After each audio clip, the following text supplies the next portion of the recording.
नमस्कार, स्वागत है आपका और आप देख रहे हैं अपने YouTube चैनल रीमेक एडुबाग। फोन कॉल और व्हाट्सएप पर छुट्टी मान्य नहीं। जी हाँ, बिल्कुल सही देख रहे हैं और आप इस वीडियो के माध्यम से इस निमित जानकारी लेंगे। मैं आपको इसी निमित जानकारी दूंगा और अभी क्यों ये जानकारी देनी पड़ रही है, इस पे भी हम आपको बात बताएंगे।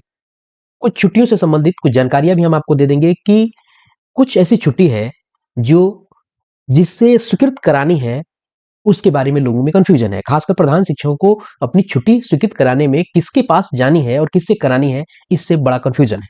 तो चलिए इस वीडियो के माध्यम से हम इन सारी जानकारियों को लेते हैं और जानकारी लेने से पहले हम आपसे आग्रह करेंगे कि पहली बार चैनल पे हैं तो चैनल को सब्सक्राइब कीजिए, कंटेंट पसंद आता है तो लाइक शेयर जरूर करें। अभी ये जानकारी आपको देनी क्यों पड़ रही है? क्योंकि एक हंगामा सा बरपा है और हंगामा है इसलिए क्योंकि दिसंबर महीने में लोग छुट्टियों की भरमार लगा दे रहे हैं। आपको पता है कि 10% से ऊपर छुट्टियां नहीं दी जा सकती हैं, फिर भी शिक्षक छुट्टियों की भरमार लगा देते हैं आपको दिसंबर महीने में।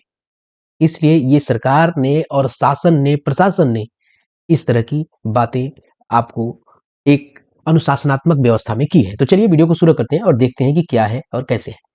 पहले मैं अगर आपको बता दूं तो ये खबर आखिर है क्या?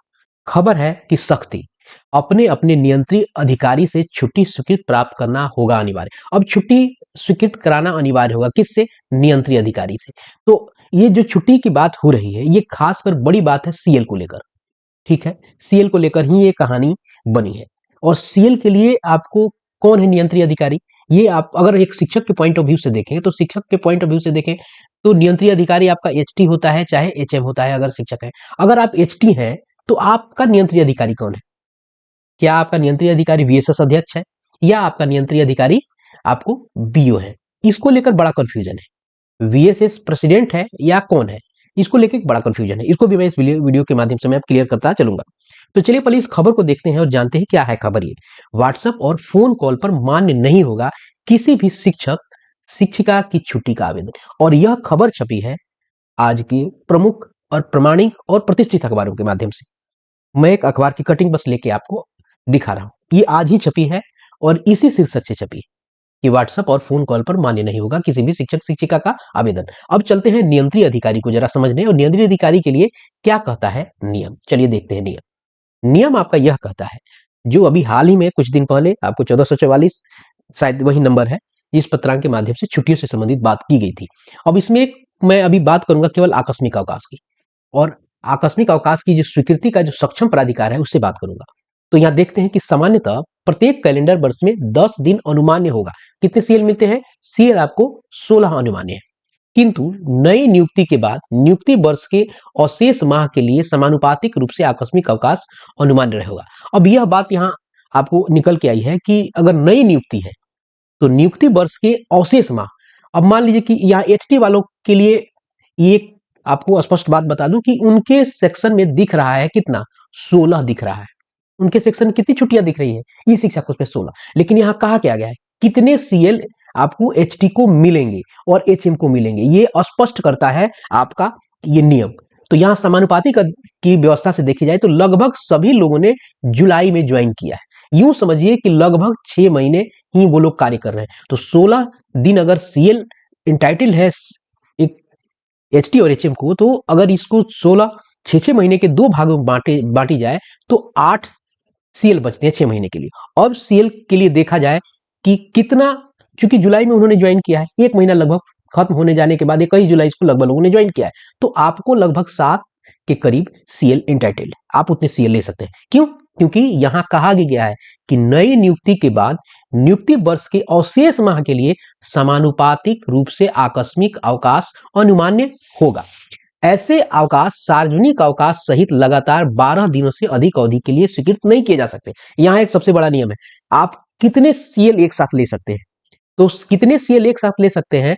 तो पहले से जानकारी है कि 10 सीएल आप एक साथ ले सकते हैं, लेकिन आप 12 दिनों तक लगातार नहीं ले सकते हैं, जिसमें कोई संडे, सार्वजनिक अवकाश इत्यादि उसमें लगाना हुआ हो। यहाँ कहा गया कि ऐसे अवकाश सार्वजनिक अवकाश सहित 12 दिनों से अधिक अवधि के लिए स्वीकृत नहीं किए जा सकते हैं। अगर आप मान लीजिए 10 कितने लेते हैं सीएल लेते हैं और उसमें आपको 2 अंदर संडे कोई छुट्टियां पड़ जाती हैं तो ये 12 से ऊपर पड़ जाएगा, तो आप उसे नहीं ले सकते हो, आप ले नहीं सकते, आपको स्वीकृति ही नहीं मिलेगी। अब चलते हैं, इसको स्वीकार कौन करेगा। सहायक शिक्षक और विशिष्ट शिक्षक विद्यालय अध्यापक के मामले में विद्यालय प्रधान और प्रधानाध्यापक करेंगे, और प्रधान शिक्षक और प्रभारी प्रधानाध्यापक के मामले में प्रखंड शिक्षा पदाधिकारी करेंगे। यहां कहीं वीएसएस के अध्यक्ष की बात नहीं है। पहली एक कहानी होती थी कि वीएसएस अध्यक्ष के से साइन कराने हैं, तो प्रधान शिक्षक और प्रधानाध्यापक के अगर सीएल की बात आती है तो कितने सीएल उनको कितने सीएल मिलेंगे ये मैंने बता दिया, और कौन करेगा तो उनसे संबंधित उस प्रखंड के जो प्रखंड शिक्षा पदाधिकारी हैं वही करेंगे।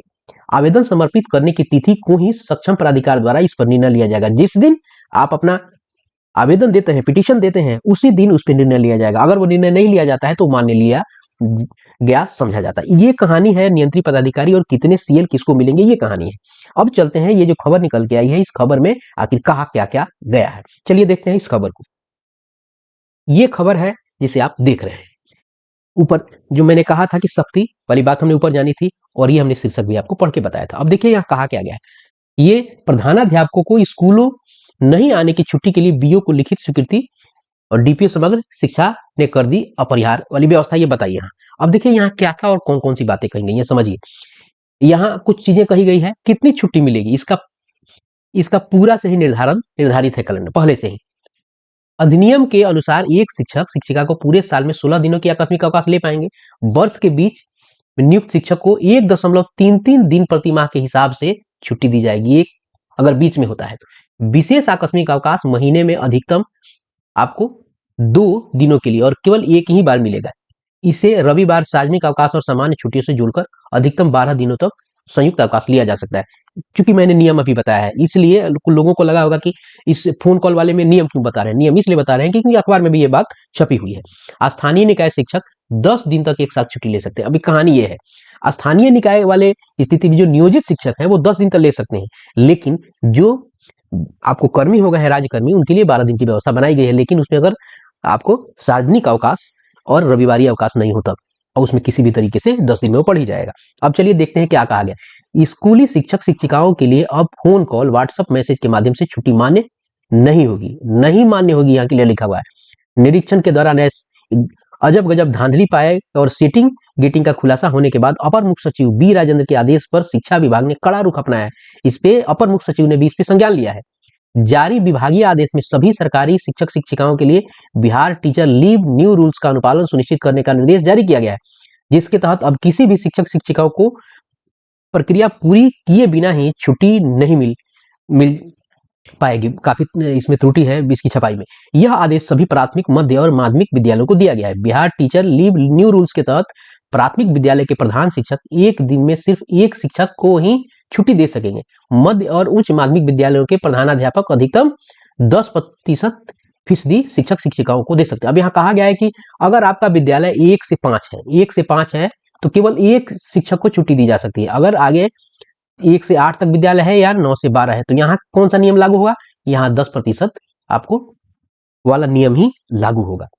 अगर इससे अधिक शिक्षक शिक्षिकाओं को छुट्टी देना जरूरी हो तो पहले नियंत्रित पदाधिकारी से अनुमति लेनी होगी। नियंत्रित पदाधिकारी कौन होगा, एचटी का बीओ होगा, और बिना अनुमति छुट्टी देने पर कार्रवाई होगी। अब सामान्य परिस्थितियों में बिना किसी पूर्व स्वीकृति के अवकाश लेना पूरी तरह प्रतिबंधित कर दिया गया है। नई बिहार स्कूल छुट्टी अधिनियम के तहत अब सिर्फ आकस्मिक अवकाश की स्थिति में शिक्षक मोबाइल, देखिए क्या कहा गया है आगे, बिहार स्कूल छुट्टी अधिनियम के तहत अब सिर्फ आकस्मिक स्थिति में, सिर्फ बहुत इमरजेंसी हो तब मोबाइल व्हाट्सएप पर सूचना देकर छुट्टी लिया जा सकती है, इमरजेंसी वाली स्थिति में। लेकिन यहाँ नॉर्मल कंडीशन में भी लोगों ने हैबिट बना रखा है, लेकिन औपचारिक आवेदन एक दिन पहले देना ही होगा। बिहार शिक्षक छुट्टी अधिनियम 2025 के तहत अब शिक्षक शिक्षिका इसे अपने पहुंच या प्रभाव का दुरुपयोग नहीं कर पाएंगे। एक साथ सारी छुट्टियों को जोड़कर लेने की मनमानी खत्म कर दिया गया है, यानी ग्रीष्मावकाश, दुर्गा पूजा, दीपावली, छठ जैसे लंबी छुट्टियों के साथ सीए जुड़कर नहीं ले सकेंगे। प्रधान शिक्षक, प्रधानाध्यापक को छुट्टी रजिस्टर में हर शिक्षक का अलग रिकॉर्ड रखना होगा। ये कहा गया किसी डीपीओ का भी इस पे एक आपको कोई स्टेटमेंट है। बिहार शिक्षक छुट्टी अधिनियम 2025 के विविध प्रावधानों का संपूर्ण अनुपालन सुनिश्चित करने का आदेश जिला शिक्षा पदाधिकारी कार्यालय स्तर से जारी किया जा रहा है। अब ये मैडम है कोई डीपीओ, प्राथमिक एवं समग्र शिक्षा अभियान पश्चिमी चंपारण, इन्होंने कहा इसमें स्पष्ट हो गया है कि आप छुट्टी कितना लेंगे। एक विद्यालय प्राथमिक स्तर का है तो वहां कितनी छुट्टी मिलेगी, और मध्य विद्यालय और उच्च माध्यमिक विद्यालय हैं तो वहां कितनी छुट्टियां आप ले सकते हैं। ये था छुट्टियों से संबंधित वीडियो जिसे मैंने आप तक पहुंचाया और नया अपडेट। इस वीडियो में इतना ही। मिलते हैं जल्दी ही नए कंटेंट और नई इन्फॉर्मेशन के साथ। वीडियो पसंद आए तो लाइक शेयर जरूर करें। धन्यवाद। जय हिंद। अपना ख्याल रखें।